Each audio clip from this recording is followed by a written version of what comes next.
Double A sa Double B. Na-jing-jing ka na ba? Now na! Yesterday, today, and tomorrow, Jang Jang forever!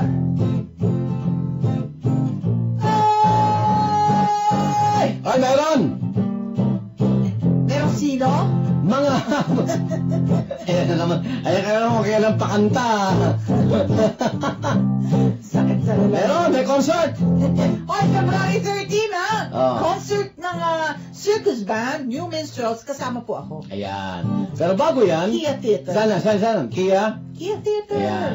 Pero Sa bago Cubao yan... yun yung dating New Frontier. Pero bago yan, Ano? February 10, imbitado rin kita.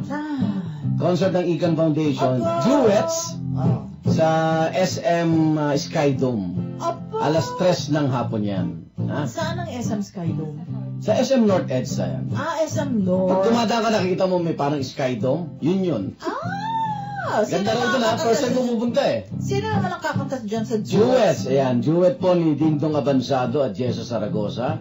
At throwback tayong duets ni Lloyd Umali at Ima Castro. Wow. At inahanapan pa ako ng ka-duet. For the benefit of... Igan Foundation. Yon! Ibigay ko yung detalye habang papalapit po yan. So, bago kayo ma-inlove ng February 13, hugot muna tayo ng February 10. February 13, ano yun Saturday Saturday night. So, naman. yun na yung Valentine date ninyo. Yeah! Mga botanteng Pilipino, Yun, wala sa downbeat. dapat ay maging matalino sa pagpili ng kandidato. Yung tapat at di manggogoyo. Ikaw na ba? Adik ka sa Jang Jang! Ikaw na ba? Simula pa noong 2010 yan, ha? Ikaw na ba? Interview ng mga kandidato dito sa DCWB 2010, 2013. Ikaw na ba? Binigyan na ng award yan. Ikaw na ba? Ikaw na ba? Ano? Ang Jeng-Jeng na pinag-uusapan sa Pero Barangay Pansol? sa nangyari kahapon sa hearing, Inabangan. Sina Peñas po, naging ikaw na lang.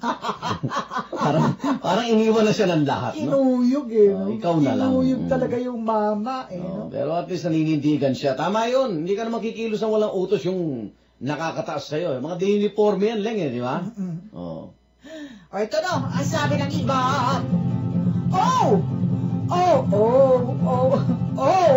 What a dad. Ano, di ba kung anong dad? Dad, Dad. parang supot. Yun. Yung bomba ba na bombang sasabog tapos hindi naman sumabog? Parang ganito lang, oh.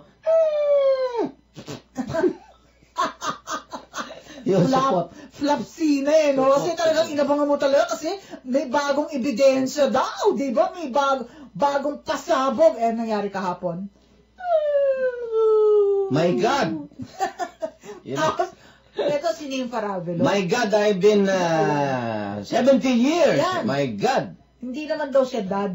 Dad? Lolo na daw yun. Lolo. Oo nga, lolo. Ay, ang dad D.U.D. Kayo naman. Hmm. What a dad! Dad talaga, support. Teka muna. Ito ang tanong. Anong nangyari? Anong nangyari? Asan na? Asan na? Wala naman yung pinangalandakang bagong ebidensyang nilantad. Ano daw, review? Ni-review lang. Yun na nga nangyari. Repeat again for the second time once more, yung mga una ng pahayag.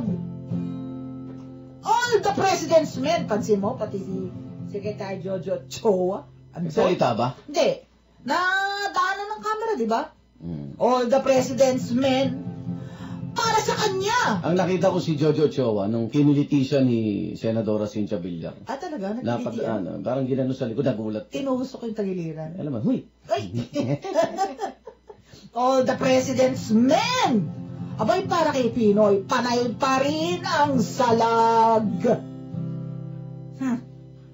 Alam mo, very rife for speculation, yung nangyari na yan eh. Alam? Kasi parang, umambang ka na meron kang ilalahad, tapos all of a sudden, wala kang nilahad. Anong nangyari?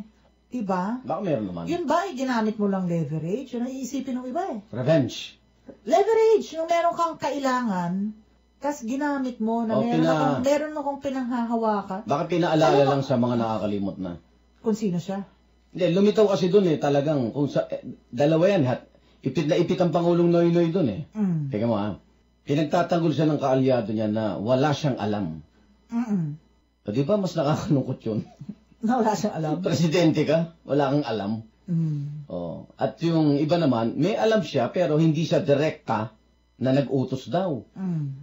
Eh di ba, ang punto nga ni Enrile, pag nilusob tayo ng China at ganun pala ang polisiya natin sa defense, na ang Pangulo ay walang alam, ilalayo mo, na kaya kang paglaruan ng mga liderato ng armed forces, ng PNP. Kasi yun ang sinasabi, walang nalalaman eh. Ako ang tumatak sa akin doon, Igan, yung text message nung natanggap na nga niya na patay na si Marwan, ano? Marwan. Ang tumatak sa akin doon, yung mas concerned pa siya doon sa Kay Marwan. labi ni Marwan. Kesa dun sa ano? Kesa doon sa wala man lang siyang sinabi na anything to the effect na para i-extricate yung mga SAF. Sinisip pa nga, di ba? Wala siyang urgent at malinaw na direktiba na get the man out. Di ba? Yung parang siya, yung text reply niya, yung text message niya in response. Tapos ang dating kahapon, labi lang ni Marwan ang concern niya, hindi yung tao niya. Yung 44 na namatay, sa mata ng armed forces, pera lang. Ano yun? Pera lang. Oo, may mga in-interview after ng hearing. So, ang sinasabi nung mga, kasi di ba sinasabi, pinabayaan sila nung sundalo eh. Ang sinasabi ng armed forces, hindi nga namin alam eh, na pumasok kayo dyan. O maliwanag, kaya kayo pumasok dyan dahil, 5 billion, 7 million dollars, pera yan. Yun ang kahapong batuhan. So, parang minamaliit yung naging pagbuwis ng buhay ng 44 para mapatay itong si Marwan. At may lumalabas pang isang oplan na ang pumatay kay Marwan ay yung kanyang bodyguard. Close in, security niya mismo. Masalimuot yan. Wala, gagawin ba pelikula yan? Wag na. Bakit hindi? Masakit. Pang pelikula yan, no? Sino gaganap? Pang International Film Festival. Walang iba kundi si... Sino gaganap kay Noynoy? Walang iba kundi si... Noynoy as himself. Wag! Wala na siyang career after June 30. So, di na niya yapak ng buso niyang kapatid. So, ang title dyan Shake, Rattle, and Roll, Part 24. O, shake, shake, shake na naman? Hindi na. Shake, shake, shake. Wala akong kinalaman dyan. Ngunit, Pangulong Aquino, lalo pang nadiin. Liable, may pananagutan, kaya't dapat panagutin. Ang narinig nating word for the day. The other day, word, misleading. Misleading. Teka, ito, kahapon narinig mo ba yung compartmentalization? Sinarado. Yung binahabahagi mo, di ba? Binahabahagi mo, tas yung isang bahagi, hindi alam kung anong ginagawa ng isang bahagi. Tangkang itago siya. Di ba? Sa pananagutan. Compartmentalization. At, ito, as usual, nagteka-teka na ang SAF ay sagipin. Ay nako, wala ka ng immunity. Hindi ka na unkabogable. Nako. After June 30, 2016.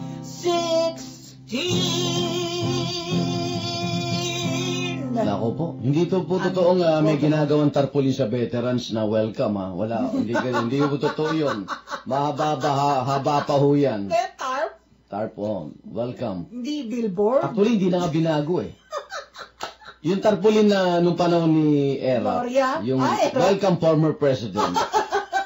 Nililinis na lang eh. Pinapalitan lang ng picture, no? Nakalagay lang, welcome former president. Para so, okay. Talagang inihanda po yun. Yung wheelchair. Go! Pares tayo. Mayroon nga bang bago?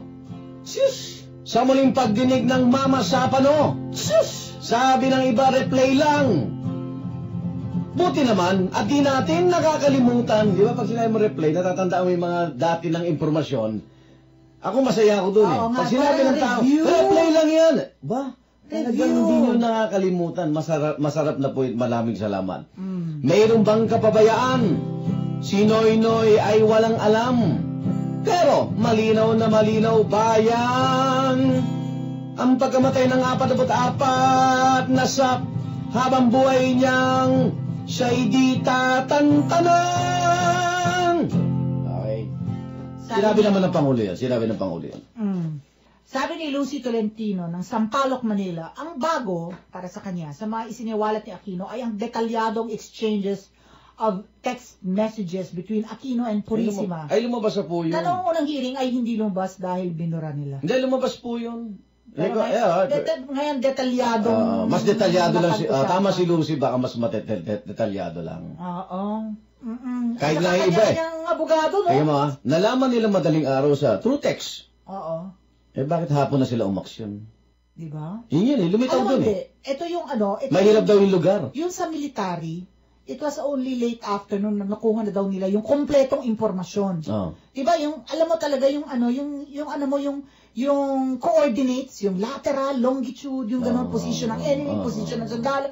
Yung parang dapat kinumpleto muna lahat nung detalye bago talaga sila makapagpadala ng ano, nagpasabog ng white phosphorus and all. Alam mo ang knee-jerk reaction. Mahalaga pala yung white phosphorus na yun. Ang sa akin naman ganito. Pag may emergency at sinugod ka sa ospital, ang analogy niya, yung ang dami kang pina-fill up na forms bago ka lapatan ng, di ba sa trauma medicine? Sa emergency? Di ba? Ako sa akin, ganun yung analogy ko. May emergency na nga.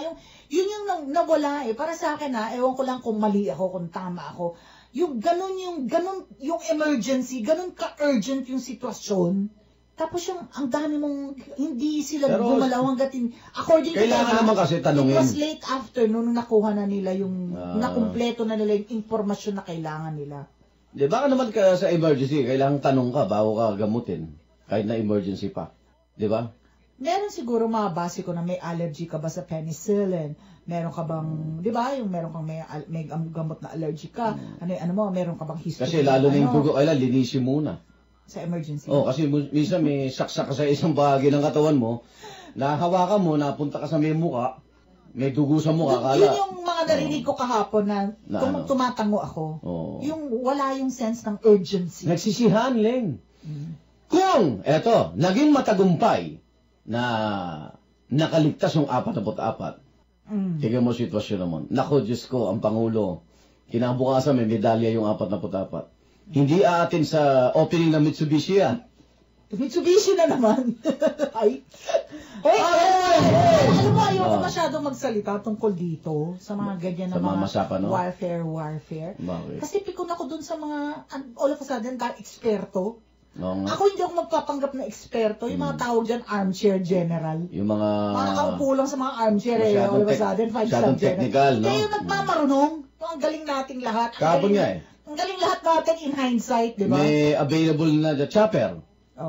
Sabi nung iba, hindi for extrication yan. Hindi yan pang, di ba? Napapaliwanag lang gusto eh. Pero sabi naman ni Senator Enrile, persuasion flight pwede eh.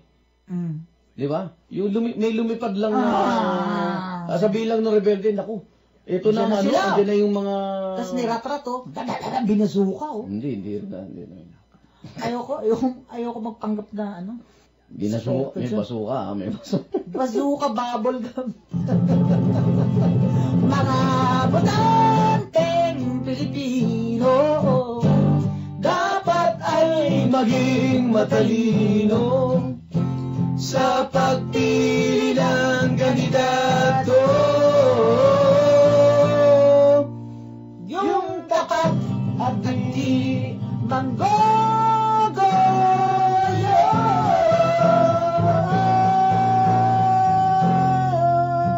Jeng Jeng! Thou shall not be pikon. Mag-jeng-jeng ka na lang!